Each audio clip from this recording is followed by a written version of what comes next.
Hey, Cosmo here for another Cosmo Attempts Minecraft video.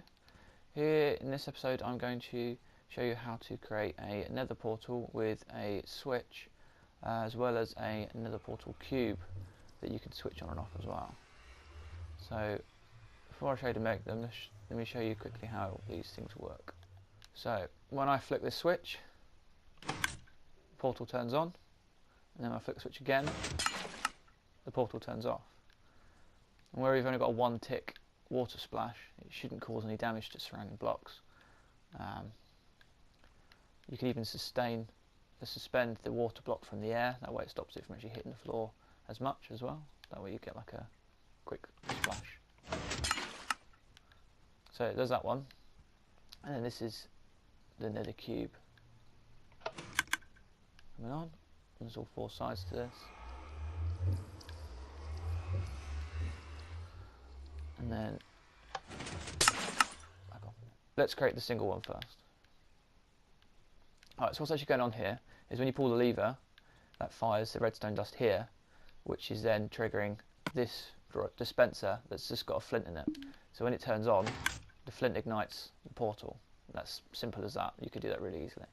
Then what happens is once this is lit, this pushes out this sticky piston, which has got an observer on it, which pushes this into somewhere where it's not actually being used. It's only on retraction, when you turn it back off again, the observer block then touches this bit of redstone, which then fires this circuit. So as the power comes through, we end up with a quick 2 tick time delay pulse. I'll show you quickly what I mean. So when you turn it off, you're getting a double tap. So out, turns it on, and then off.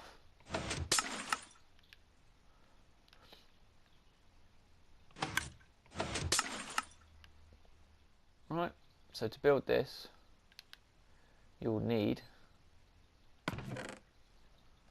2 dispensers, a stone of your choice, sticky piston, an observer, a redstone comparator, a repeater, a lever, 9 redstone dust, and 12 obsidian. If you want to do the top corners, you'll need a few more, but to get this to work like this, that's sort of minimum size. You can't really have them side by side, because when you power one it then powers the other, which causes a bit of a problem. There probably is a way of doing them side by side, but maybe I'll have a work through that in another tutorial, maybe one. Alright, so to start off with, let's place down our obsidian. We need a 3x3 cube. Now you might not want to do the top corners in obsidian because it's quite,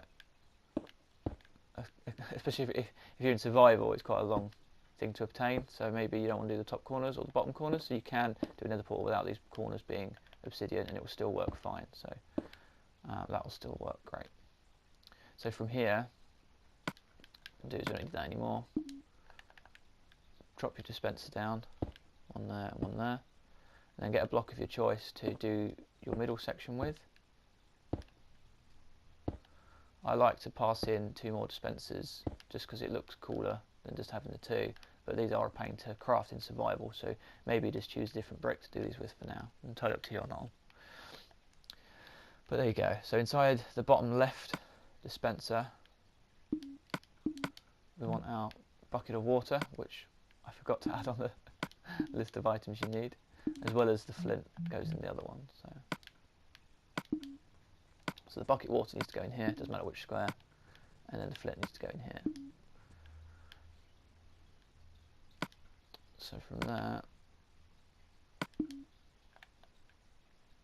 pass the lever here. I can put the lever in here, but I think it looks better having it one up. So what I'll do is I put a block out the back with some redstone on. So when you pull the lever, that powers the block, which will fire the nether portal to turn on.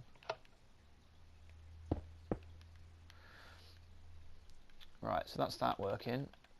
And then from back of here we want a sticky piston and then an observer facing this way. So what happens when you turn it on, it pushes the observer out, which is when we don't want to use it. We only want to use it when it's retracted, when it's off. So if we build our path from here, it'll only turn on once this piston actually retracts when it's off. So just bear that in mind. So from here we want to go out 1,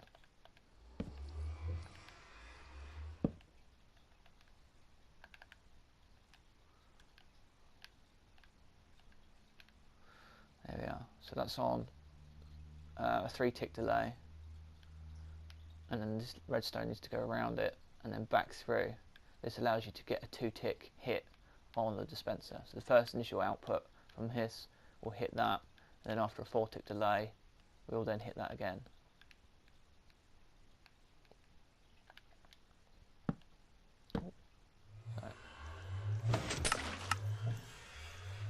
So there we are. So you pull the lever once, turns on, pull the lever again, turns off. That's just a simple piston nether portal done. Now to do a nether cube, this takes a bit more effort because you've got 4 sides to take into account. This took me a good couple of hours to work out how to actually get this to work. So there may be a tidier way of doing this, but I have tried to refine it as much as possible. So to do the nether cube, you're going to need at least 44 obsidian. You do 48 if you want to do the top corners as well.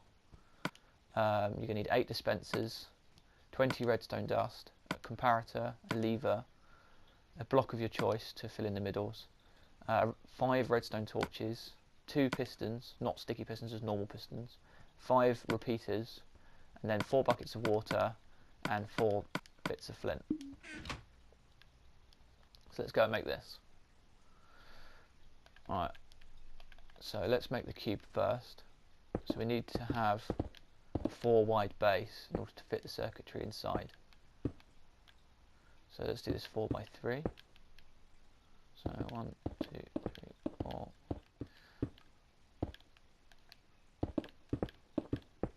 Alright, cool.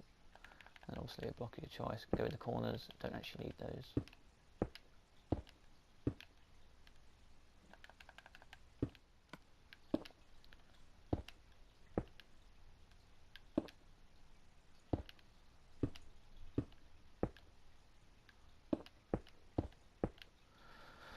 Alright, so there you have a 4 by 4 cube. Let's then do bottom left, facing this way.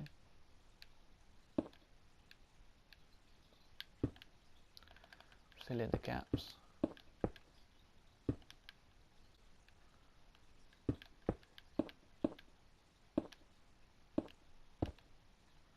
Right, and then do the top right ones facing this way.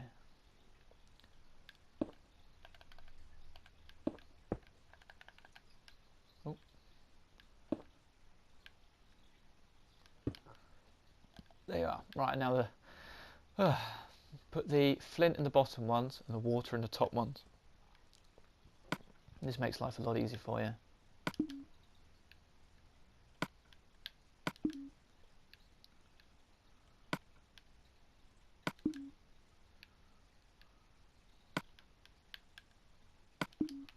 Right, so I could have done that from 2 sides, couldn't I? So there's water in those ones. And then water in those ones. Right, nice. Now, whilst you're doing this, it might be worth making a little service tunnel, but I'll do that in a second. So we want to dig down inside of here, give ourselves a 2 down grid. Just go underneath the obsidian by 2.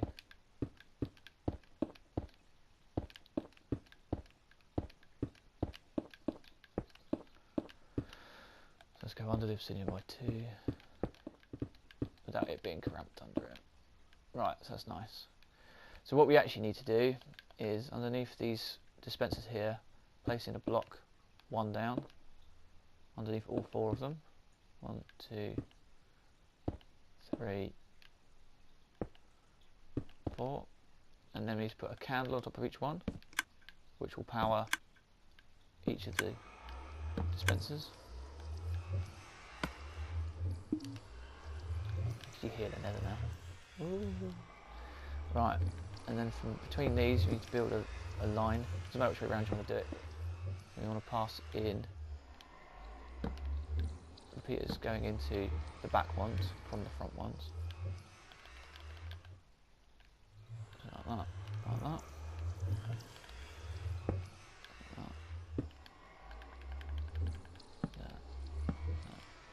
And then build. Once you've got your direction that you want it to face in.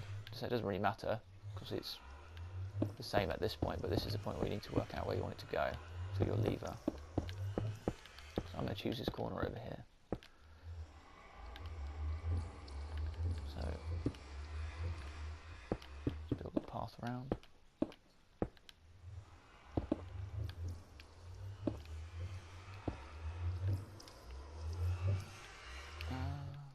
Yeah, that works.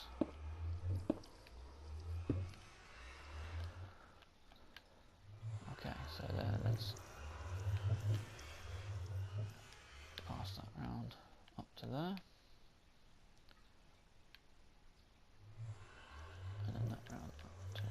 Yeah, so what will happen is when you pull the lever, that'll power these. It will power the repeaters, which will turn off the candle, but it will power the block, which will pass the power through, which will allow you to turn off this candle. So it's a nice quick way of making a circuit. So you come through here, power this block, through to here, power this block, which turns off both of the candles.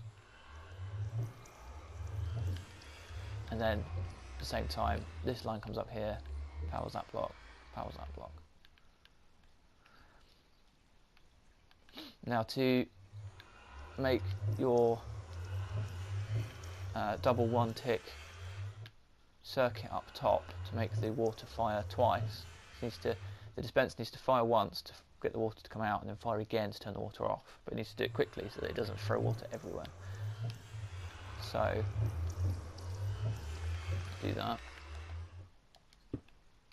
we need to pass in a non-sticky piston with a torch attached to the side of one of these blocks here. So when you turn this on, this redstone here will turn off this candle, which will retract the piston. That's where you need an observer block. Right. Observer, piston, observer. Right, so this is the power line that comes up. So this non-sticky piston touches the observer, which powers the non-sticky piston, which touches the observer, which is up here. Now, this was the nicest way I found of doing this, because you can actually place redstone on top of an observer block, and it will power that redstone when the pulse comes through, which made this circuit a lot tighter than the other way of doing it. So you may find another way of doing this, but I found this the easiest way. So I can put the redstone down here, redstone down here, and then put the comparator here, repeater off of it on 3-tick delay, and then run a line across like this, and then back out the side. What this does is when the power comes up from underneath, it will power this observer, which will fire the tick around once, which will power all four observers, and then when the 3-tick delay happens, it'll then come back through and power all of the observers. So if I get rid of this block here. Now, before I do this, obviously it's water, and if it doesn't work, you end up breaking all your circuitry underneath.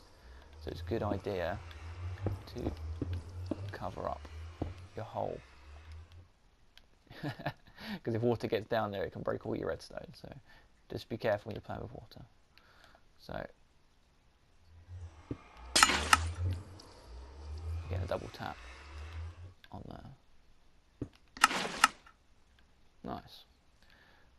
So yeah, so that's on a 3-tick delay to make that pulse round. I couldn't get this any tighter than this.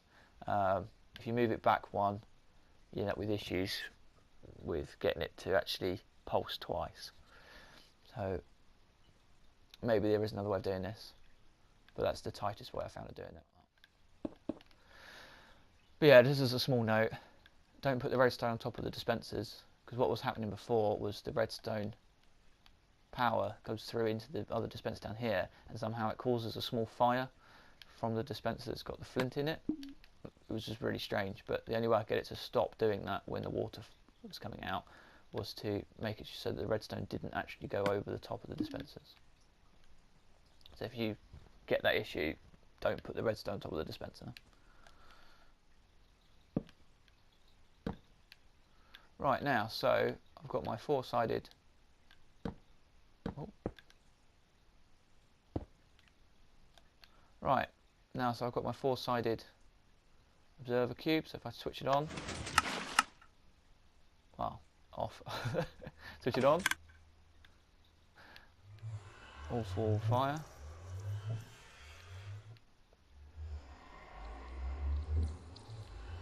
And then when I switch it back off again,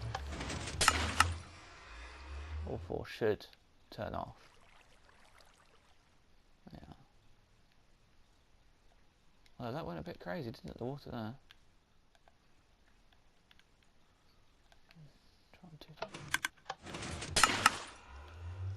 Right. You might play around with the timer on this repeater because it looks like I only need it on 2-tick delay for this version. So when I fire it on and back off, get a quick 2-tick pulse that fires twice. That's strange because that's only on 2-tick. But this one I made earlier is on 3-tick. So if I drop this down to 2.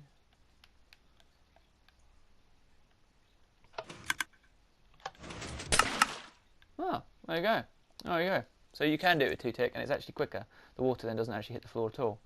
So that's probably a much nicer way of doing it. So cheers for watching.